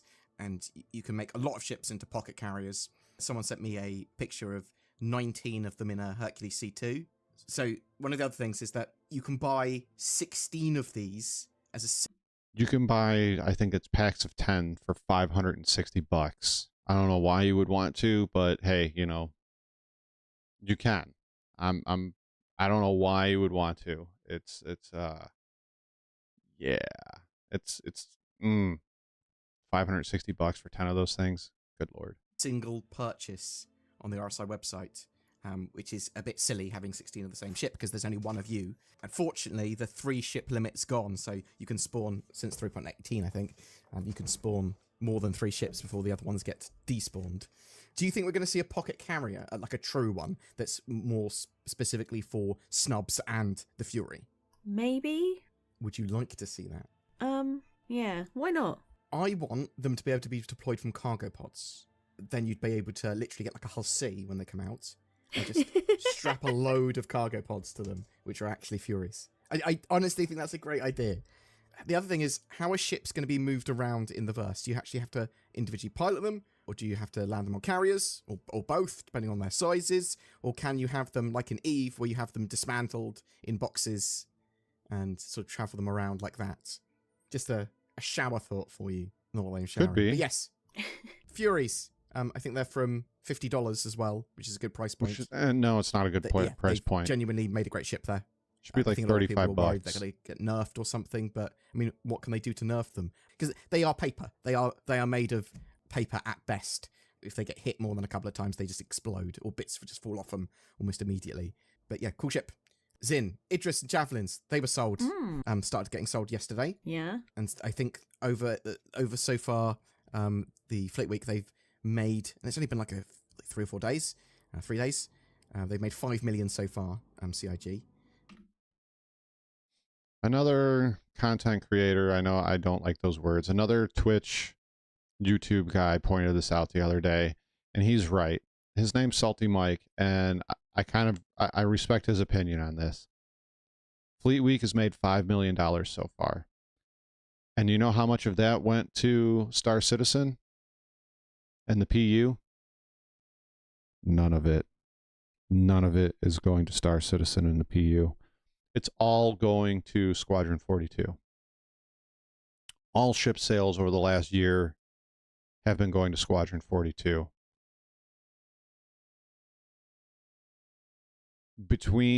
And this is my opinion, and I guess this would also be a hot take.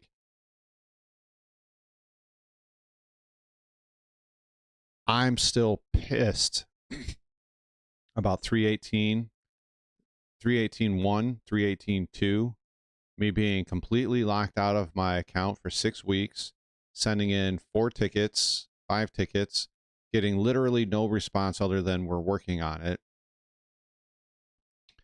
And then, look, I like Jack. I like a lot of the other content creators where they had the same thing happen to them, and within 2 days of contacting CIG, their accounts were reset or unlocked and sent back to them. I'm not spending any money on ships for a very long time. I'm not buying anything from CIG. No merchandise, no t-shirts, no nothing. If I'm going to buy anything, I'm going to buy t-shirts and clothes and merchandise from people that I like on YouTube. I am not spending money on a game that did me dirty like that for 6 weeks. I'm not spending money on Squadron 42. Why is that, you may ask?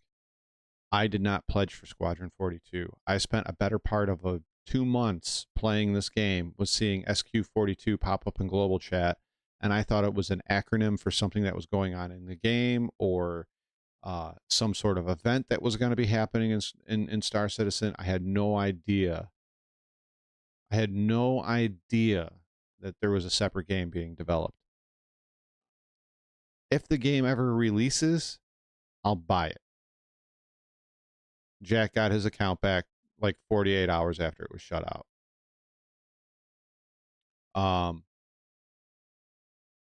I'm not spending money on CIG right now.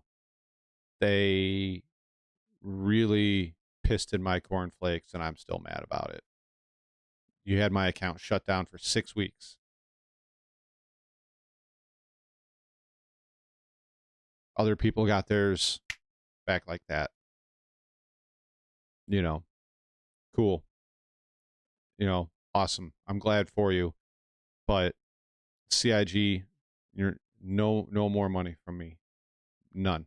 Not until you guys can make some serious improvements to the game and show to me that there is proof of life on Squadron 42 other than a roadmap update every month and a small 30-second trailer every year at CitizenCon.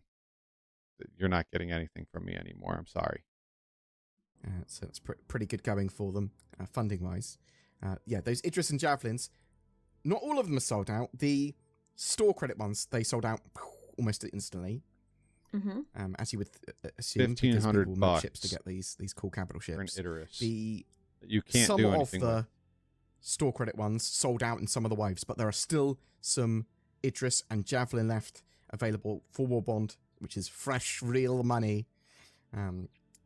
That they're still available now, but you are going to have to be spending $1,500, $3,000 to get them respectively. So Ludicrous amount of expensive. money. Yeah. And it's something that I would get in game. They're not available in game yet. They do appear in game. You can fight against them in game because NPCs have them and they get events and stuff. But players do not have access to them.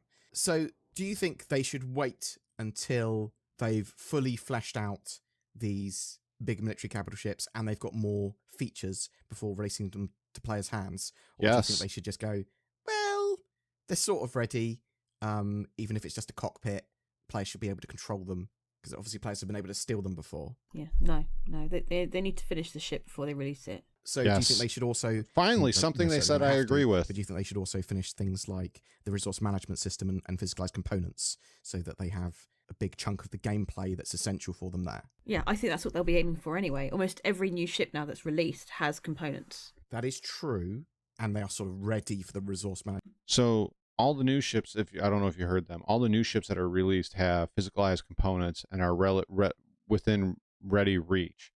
The problem with that is now they're going to have to go back through and redo all the older ships again and basically give them all the golden Passover or whatever they call it, in order to get those other ships back up to speed.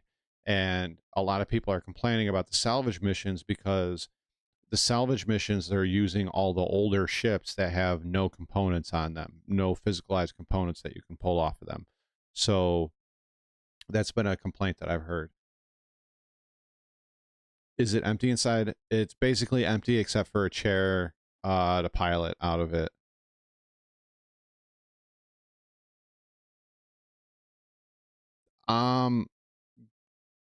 Porkchop, my opinion is this. They've used Squadron 42 as a digital meat shield for far too long, and it's time for them to either put up or shut up. I haven't even been playing this game that long, and that's how I feel about it. There's really no proof of life outside of the few trailers that we get, and their reasoning behind that is they don't want spoilers.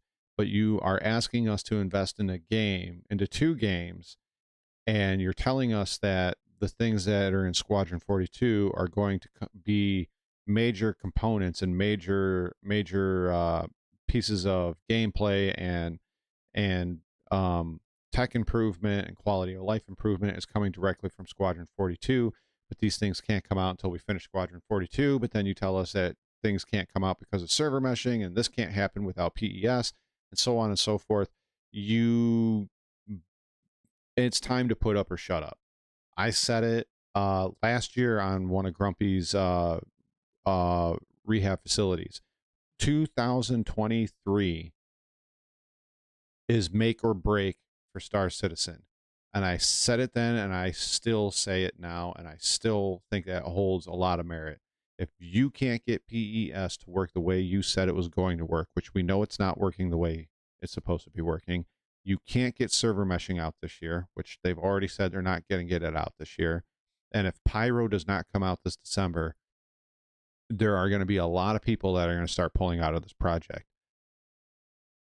I don't think I will pull out of it, but you're going to have some of your bigger backers, your whales, your mega whales pulling out of it. And I agree, Marcus. Squadron 42 could end up sucking. It's going to be in the style of the 90s Wing Commander and X-Wing and TIE Fighter and all of those kind of storyline-driven ship combat games with some mixed FPS in there. But it's going to be a very linear game. You're not going to be able to make decisions. You're not going to affect the outcome. It's going to have a beginning, a middle, and an end. And the end is going to be the same no matter how you try to play it. But exactly, stranger, exactly. Well, they tell us that they need certain things in order for certain things for Squadron to be released, like master modes. Master modes, they're not hiding it behind server meshing or anything like that, but they keep hiding it behind Squadron 42. And I don't think master modes is going to be all what it's cracked up to be. Everybody is like really hyped up for it.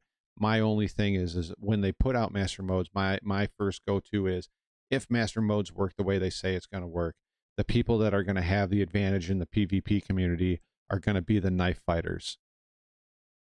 They're going to be the knife fighters. They're going to dominate. If you're a mid-range or a long-range guy, you are going to get absolutely dominated. Now, when it's supposed to be 3 separate games, yes. So I'll get to that in a second. Now, with master modes, they're going to imagine being in a fleet battle. Marcus was the first one to bring this up. Imagine being in a fleet battle. You're fighting, you're doing your thing. You get a little too close to a hammerhead. You can't get away now because that hammerhead is going to be able to stay on you just fast enough long remembered to keep. Thank you to whoever tipped. I appreciate that. Really, I appreciate that. Squadron, the master modes, blah, blah, blah, blah. The hammerhead is going to be able to keep just enough speed on you that they're going to be able to keep their guns on you and in range, and you're never going to be able to get away. Turrets and any ship that's got 2 men and a turret is going to absolutely dominate the field of play. Absolutely dominate it. So that's my thing with master modes. Starfield's going to bury Squadron 42, and they know it. Yes. Squadron 42 is supposed to be 3 games, and here's my opinion on it. Let's say by some miracle, spring of 2024, they release Squadron 42. Spring of 2024. This is hypothetical. Let's say by some miracle, 2024 spring, that gets released. Do you really think we're going to suddenly get all of this influx of stuff directly into the PU? No, we're going to get, well, now we got to wait until Chapter 2 comes out. That's just going to be a continual meat shield. I hope I'm wrong. I hope CIG proves me wrong, but I have a feeling that's how it's going to be. All right, let's let Board and Zin continue. Management system. I think there is a worry with a lot of not a worry, but they are going to have to go back with a lot of the ships, and they're doing that at the moment, and get them up to gold standard or ready for resource management, and have the component bays, all of the correct metrics and size and the components in there, which is going to take a good amount of time. It's going to be like a year. Okay, I'm glad you sort of said that, because yes, I do want Gold Pass is going to be like a year worth of work as soon as possible, but we don't want any more placeholders. We do, well, at least I don't. I do want them to be pushing towards a final complete product as much as possible now, and it's also going to turn into a World War II arcade shooter at that point as well, which I'm not a fan repair of. And damage control and sort of mission systems for all the different things that you can do on these ships is sort of a huge part of that capital ship gameplay, because otherwise you're just releasing a ship which 4 people will be trying to pilot because only 4 people can really do anything, and when you really want a crew of like 50 or something, maybe not that much. I do think they've actually brought crew sizes down, so I'm expecting things like the Idris to work pretty well with like crews of 20, 25 sort of thing, and the Javelin maybe a few more than that, sort of like 30, 35. Do you think that's sort of fair, that it looks like they're trying to bring crew sizes down compared to what they originally had said, or do you think that's just more me just guesstimating? I don't know. I mean, I think if they are trying to bring crew sizes down, then I don't see why not. Well, they're going to have to bring the crew sizes down because the servers can't support it. Out there with like not requiring as many people to fly them, sort of thing. Yeah, I do think there's potential for people running Idris with 100 crew if they have Marines and lots of other different types of staff on board. But I'm talking about a central flight crew, and then a little bit of other sort of engineering and stuff covered. Just as my current sort of thoughts on that. Talking a bit more about funding for Star Citizen. A lot of people talk about Star Citizen being hugely over-scoped and overfunded, and where's the money gone? 319's fine. 319's fine. Look at this ship jiggle around. That's because of positional desync. Current sort See of the bangle thoughts on that. Jiggling. Talking a bit more about funding for Star Citizen. Watch this in. Watch this in. A lot of people talk about Star Citizen being hugely over-scoped and overfunded, and where's the money gone? It's fine. Sort of fine. Really rough estimates. Best patch ever. It's made sort of like 700 million if you take all revenue sources. Now, that's a lot of money, right, Zin? Yeah. But CIG have had to build a studio with that, and they are producing 2 games with that. And as we were talking about earlier as well, GTA 6 has an unofficial budget, what it appears to be, of around 2 billion. So that does include marketing as well. But I think they're not going to do that, more money, stranger. Right? That's 3 times the amount that Star Citizen currently has used, and that's their estimated budget. Now, Star Citizen hasn't really done much marketing. Okay, but here's the difference between GTA 6 and Star Citizen. GTA 6 is actually putting out little pieces saying this is what we're doing, and then they're showing proof of concept. Like, for example, I was discussing this with Marcus about a month ago. Did you know in GTA 6, the whole idea of you being able to get a clean getaway is going to be almost a thing of the past when it comes to those games? Why, do you ask? Because they're adding people with cell phones and CCTVs. So it's no longer just going to be able to run into a store or jack a car and drive off. Nah, now you got to worry about CCTVs and the NPCs holding up a camera at you. So it's going to be much harder, much harder. They're also adding the police. The police are going to act more like real police than the aggressive murderers that they were in Grand Theft Auto 5 and beyond, prior to that. So the police are going to act a little bit more intelligently. And I haven't seen actual proof of concept, but they have said that that is what they're working on. I'm sure we'll get proof of concept of that soon. Yet, but I would expect its marketing costs to be significantly lower than GTA 6 because it is much more of a niche game, and it's got quite a lot of viral marketing pretty well anyway. But yeah, so I just think that 700 million for Star Citizen doesn't look that much when you're looking at games like GTA 6. Maybe their marketing budget's huge. Maybe it's like 1.5 billion on marketing or something. But just food for thought. More ships in, more ships. So we still got full fleet week. 23rd, Anvil's coming. So you can things like the Anvil's coming, aka the carrots are coming out, and it's gonna shit the servers. There's a big old bundle of manufacturers. We've got RSI, Tumbrel, Origin, Consolidated Outland, and Argo. We should also see the Lynx there, because RSI's Lynx is drivable in 3.19, and that should be turning up there. That is a luxury version of the Ursa rover, basically. I don't think it's going to be that popular. No, I don't think anybody's going to buy it. It doesn't really do much. Another one thing. So two things I agree with them on. For people that want to drive an Ursa rover, maybe the Lynx is potentially better. Some of its features are that it's quite nice in the back. Yeah, and I don't know. That doesn't suit my playstyle. Yeah, I think it's kind of cool having these manufacturers that sort of specialize in luxury craft and whatnot. Mm-hmm. But in my opinion, you want to know what they could use their time and resources on for the Fury and the Lynx? You know, because I've repeatedly said it's a waste of time and resources. If you really wanted to give us something cool that was visual and maybe break up the current system a little bit, maybe you could use those time and resources to create for us, and this is Marcus's idea, make like, you know how Crusader has its own showroom? Crusader has its own showroom. Anvil gets their own showroom. Aegis gets their own showroom. Drake gets their own showroom, and you put them across the Stanton system. That would be cool. That would be fun. An actual place to go and buy your ship instead of going to the same two places over and over again. New Deal and what's the place called on ArcCorp? Instead of going to those same two every time you want to buy an in-game ship. That's my opinion. Could they have used it on another ship or something like that that's still in concept? Yeah, probably. But, you know, that would be a cool thing to bring to the players.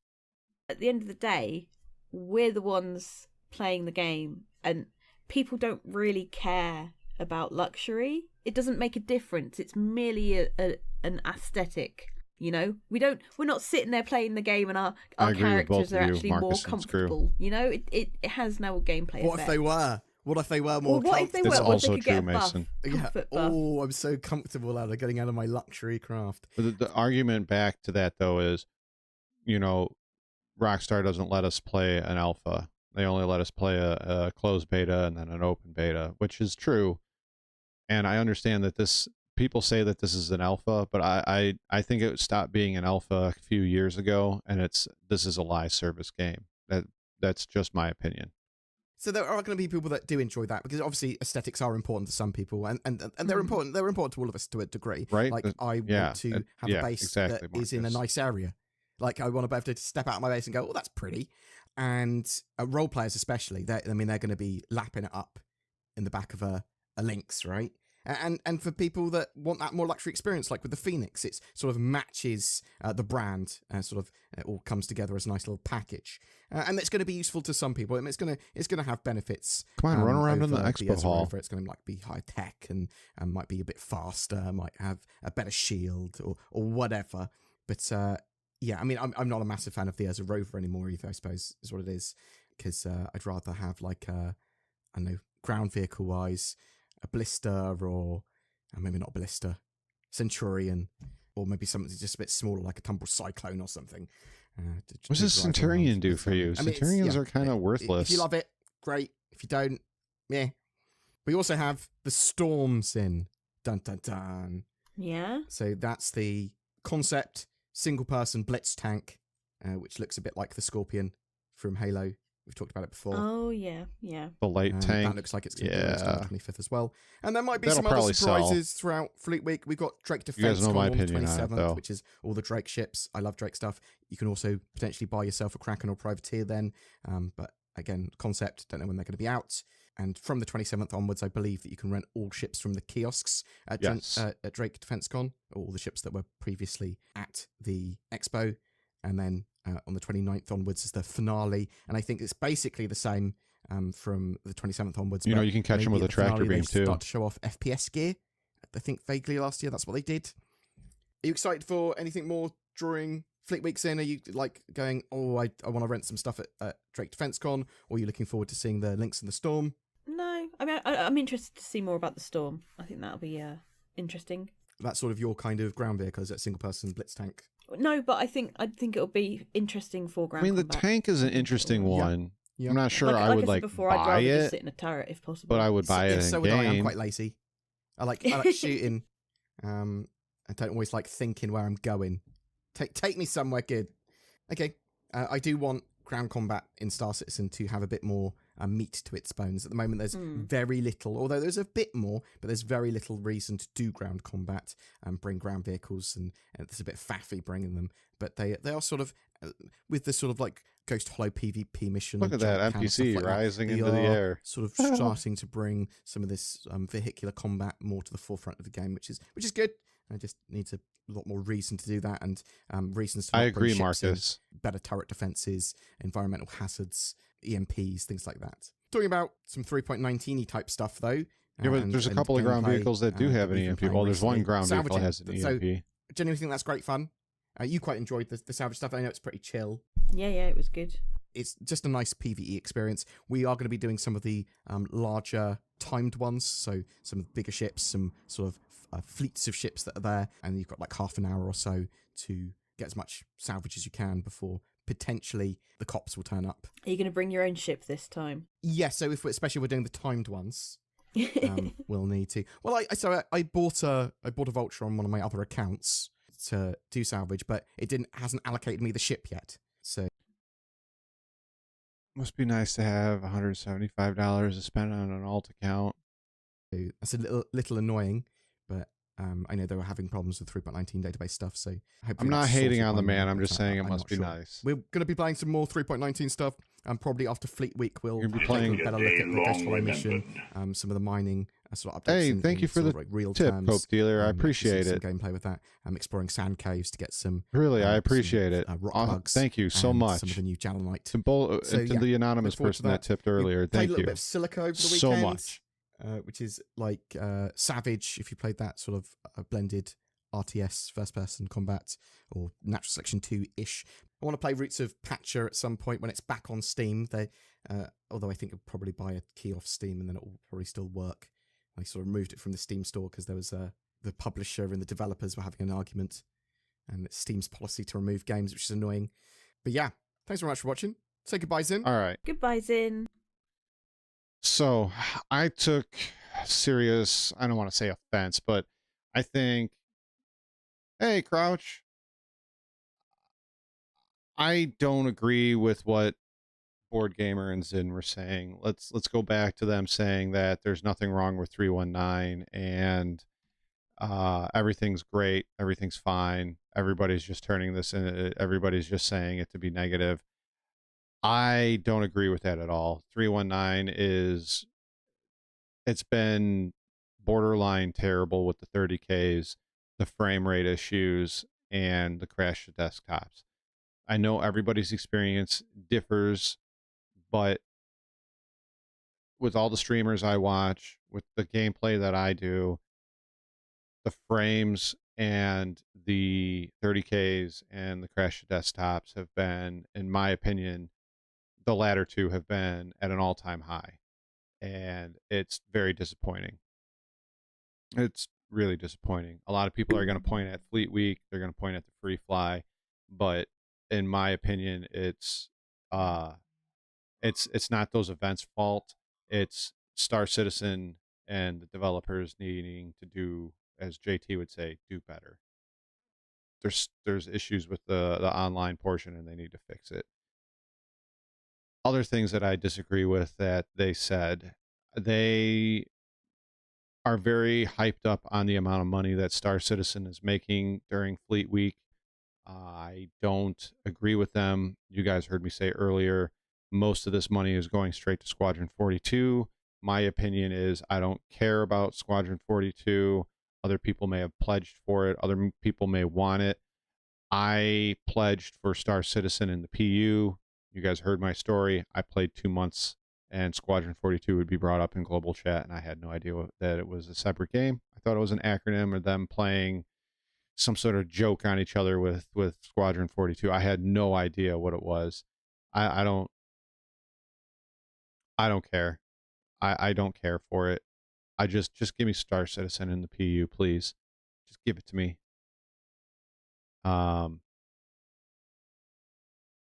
Oh yeah, they're making less than they are at IAE this year. I don't know what Invictus's numbers were like last year, but I don't, and I didn't do my research. Maybe I should have, but already with IAE in 2 days, 3 days, they've made less money than they made in 1 day when they sold the RSI Galaxy. So yeah, that's, yeah. Lastly, they did touch upon the Lynx and a couple of other concept vehicles and the Fury. You guys know that I don't approve of the Fury. I'm sure it is a fun ship to fly. It looks cool. It's very Star Warsy with its looks. It's a cool ship. I think it was a waste of time and resources. I think that it could have been put elsewhere. I feel the same way with the Lynx. I feel the Lynx has no gameplay outside of LARPing or role playing, whatever you want to call it. I don't see why it was created. I think that could have been something that was made later down the line. The Storm tank, the light tank that's coming out, it looks interesting. I'm not sure I would pledge for it, but I would definitely buy it in game. I think it would be a cool, solo one-person tank. You're just going to have to be careful in it because it's not going to be as heavily armored as and shielded as the Nova. Yes, you had Scorpius last year. I think you're right on that. I'm trying not to be super negative, but the amount of pure copium being sold off at the beginning of that Board Gamer video it got me really riled up in a way that I probably shouldn't have. I don't like that they're saying that there's nothing wrong with 319 and that people are complaining just to complain. I have watched far too many streams and played the game far too many hours right now to even say that. So I don't know. I don't know. I don't know why they said the things that they said. That's their opinion. They're allowed to their own opinion, but my experience and the experience of many other people I watch stream begs to differ. So with that, we're going to close on the Board Gamer video. It went far longer than I thought it would. I'm not sure if I'll revisit Board Gamer. His videos are very long-winded, and not that my own aren't, but his videos are very long-winded, and I don't take much joy out of them.